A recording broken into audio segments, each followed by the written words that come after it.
राधे राधे, हरे कृष्ण हरे राम। भक्तों, आज हम बात करेंगे पूज्य प्रातः स्मरणीय प्रेमानंद जी महाराज की। प्रेमानंद जी महाराज कौन है, कहाँ से आए हैं, वृंदावन में कहाँ रहते हैं, कैसे वृंदावन पहुंचे और कैसे दीक्षा देते हैं। प्रेमानंद जी महाराज को कैसे एक बार अहंकार हो गया, कैसे उन्हें आश्रम से निकाल दिया जाता था। बहुत सारी बातों पे आज बात करेंगे। और जो भक्त दीक्षा लेना चाहते हैं, जो मेरे पास बार बार मैसेज करते हैं कि हमें पूज्य प्रेमानंद जी महाराज से दीक्षा लेनी है, तो उसके बारे में मैं बताऊंगा कि क्या प्रोसेस है और आप कैसे ले सकते हैं दीक्षा। तो चलिए शुरू करते हैं। राधे राधे।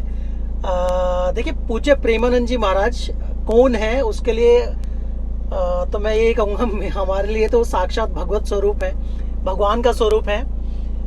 लेकिन अगर हम उनके पास्ट की बात करें, उनके अभी तो वर्तमान समय से पीछे अगर बात करें उनके पूर्व काल की, तो प्रेमानंद जी कानपुर के पास एक गांव से बिलोंग करते हैं और कानपुर उत्तर प्रदेश के पास से एक गांव से बिलोंग करते हैं। और प्रेमानंद जी के परिवार जो है वो ब्राह्मण परिवार में ही पैदा हुए और उनके पिता भी ब्राह्मण थे, माता भी साध्वी थी। और 9 वर्ष की कक्षा तक प्रेमानंद जी का मतलब वो पढ़े हैं, उनकी एजुकेशन हुई है। लेकिन बचपन से ही उनके घर में जो अध्यात्म का और सत्संग का रूप रहता था, सत्संग चलता रहता था, कभी शिव पुराण, कभी भागवत, कभी रामायण, क्योंकि पिताजी भी उनके बहुत ही साधु पुरुष थे, साधु प्रभाव के व्यक्ति थे और घर में कुछ ना कुछ संतों का आगमन लगा रहता था। तो प्रेमानंद जी का जो मन है वो शुरू से ही भगवान के प्रति आकर्षित रहा है। अपनी माता से बहुत ज्यादा प्रेम था पूज्य प्रेमानंद जी महाराज को। लेकिन कभी कभी जब वो भागवत सुनते थे, रामायण सुनते थे, उन सबसे उन्हें पता चलता था कि ये शरीर नश्वर है, आज माता साथ है, कल ये भी नहीं रहेंगी, तो ऐसा कौन है जो मेरे लिए हमेशा रहेगा, ऐसा कौन है जिससे मैं प्रेम करूं जो सदैव रहेगा। तो धीरे धीरे भगवत प्राप्ति की ओर इनकी निष्ठा बढ़ती चली गई, इनकी व्याकुलता बढ़ती चली गई।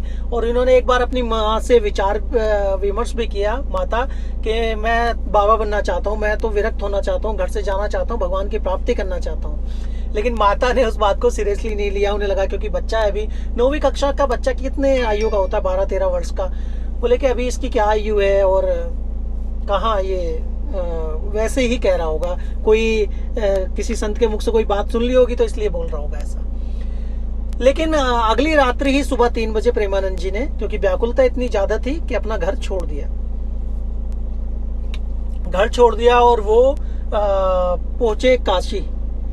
क्योंकि काशी में जाके उन्होंने अपना एकांतिक चिंतन शुरू किया, एकांतिक सत्संग शुरू किया, भगवान शिव की आराधना में लग गए। तुलसी घाट पर गंगा जी के किनारे एकांतवास में रहते थे, खुले आसमान के नीचे रहते थे, प्रभु की एकमात्र प्रभु के भरोसे रहते थे प्रेमानंद जी। और वहीं पे चिंतन करते थे, दिन रात चिंतन करते थे।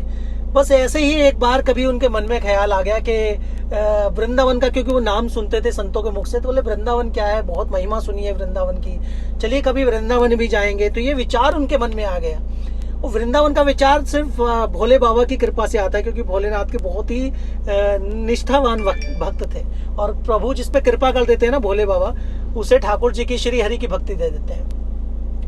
तो ऐसे ही एक बार एक संत महापुरुष उनके पास आए, बोले लीजिए प्रसाद लीजिए। और पास में ही चैतन्य लीला, एक आश्रम में चैतन्य लीला और रास लीला का आयोजन है, 1 माह तक चलेगा और वृंदावन से लोग आए हुए हैं। उनसे प्रेमानंद जी ने मना तो कर दिया है, लेकिन उन्होंने जब 2-3 बार कहा कि आपसे मैं विनती करता हूँ आप एक बार जरूर चलिए, तो उन्हें ये लगा कि शायद कहीं महादेव भी प्रेरित कर रहे हो इन्हें, महादेव की इच्छा हो इसलिए इनसे बुलवा रहे हो। तो प्रेमानंद जी वहां चले गए। दिन में गए चैतन्य लीला देखने, लेकिन उसमें इतना आनंद आया, इतने वो रम गए, इतना उन्हें अनुभव हुआ कि शाम को बिना बुलाए वो रासलीला में गए और पूरा निरंतर 1 माह तक वो प्रभु की चैतन्य लीला और रासलीला देखते रहे, पूरे 1 माह तक, और खूब आनंद किया। लेकिन जब वो जाने लगे वहां से 1 महीने बाद, पूरी मंडली वृंदावन वापस जाने लगी, तो प्रेमानंद जी बहुत व्याकुल हो गए। क्या मेरा मन कैसे लगेगा, मैं कैसे रहूंगा, मैं कैसे जीऊंगा बिना लीला दर्शन के, बिना ये सब के। तो उन्होंने जो उनके आयोजक थे, जो उनके गुरुदेव थे, उनसे बड़ी प्रार्थना की कि प्रभु ऐसी ऐसी बात है और आप मुझे साथ रख लीजिए, मेरे पास धन तो नहीं है लेकिन हाँ मैं सेवा कर सकता हूँ आप सबकी, बस मुझे लीला देखने का सौभाग्य प्राप्त होता रहे प्रतिदिन। लेकिन तब तो बात नहीं बन पाई, गुरुदेव ने मना किया कि ऐसे तो नहीं हो सकता है क्योंकि हमारी मंडली में इतने ही लोग हैं। और किसी कारणवश प्रेमानंद जी उस वक्त नहीं जुड़ पाए उनके साथ। फिर कुछ समय बाद प्रेमानंद जी ऐसे ही अपना दैनिक नित्य उनका जो भी क्रियाएं थी वो चलती रहती। तुलसी घाट पे रहते, गंगा जल पीते, भगवान का भजन करते, भिक्षा के लिए चले जाया करते 10-15 मिनट के लिए मंदिर के पास।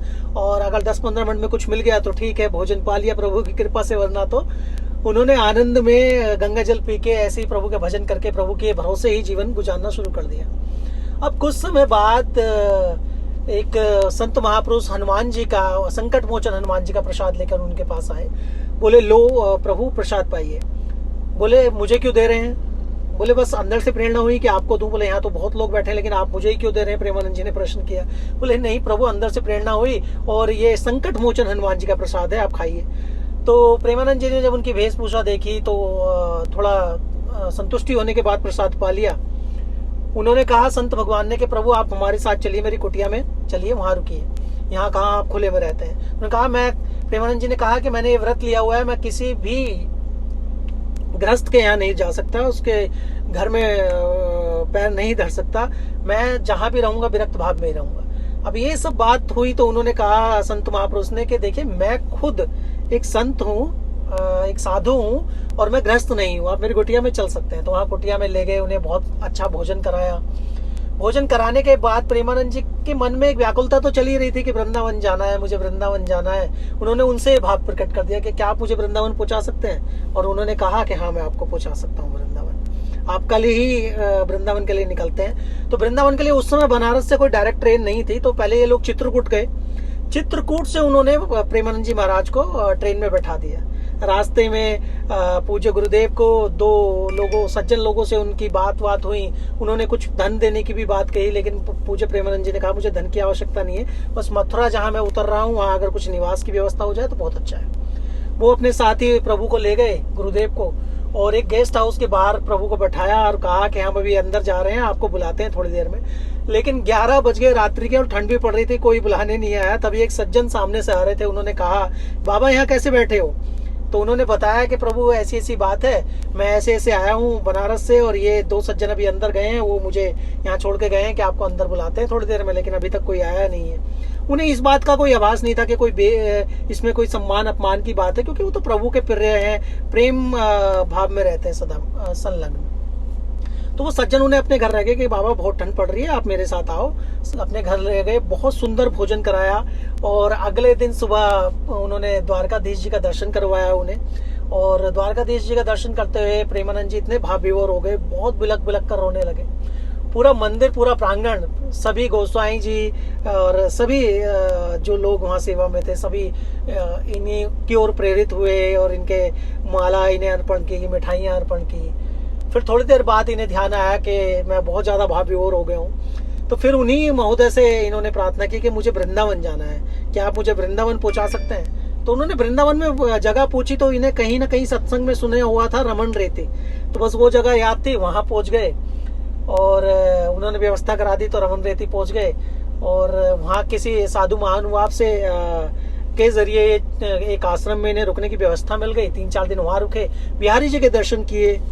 बिहारी जी के दर्शन के बाद इन्हें एक बार परिक्रमा करते हुए किसी सखी का बहुत ही सुंदर पद ये सुन रहे थे, पूरा पद सुनने बैठ गए। पद सुनने के बाद उनसे कहा कि ये आपने क्या भेष धारण किया हुआ है, क्या किस चीज का पद था? उन्होंने पूरा बताया कि देखिए मैं राधा वल्लभ समुदाय से जुड़ी हुई हूँ और ये पूरा पद जो है राधा वल्लभ संप्रदाय का है, राधा रानी की सेवा को समर्पित है, प्रेम भाव का प्रसंग है। तो उन्होंने कहा कि आप मुझे भी इससे जोड़िए, मैं भी इस प्रेम को पाना चाहता हूँ। तो उन्होंने राधा वल्लभ संप्रदाय में ले जाके गोसाई मोहित जी से उनकी दीक्षा करा दी। उसके बाद पूज्य गोविंद चरण महाराज जी से इनका भेंट हुआ और उन्हीं के सानिध्य में रहने लगे। इनका उस वक्त जो पेट में पीड़ा भी चलती रहती थी, क्योंकि 35-40 वर्ष की आयु के अराउंड इनके पेट में बहुत ज्यादा पीड़ा बढ़ गई थी।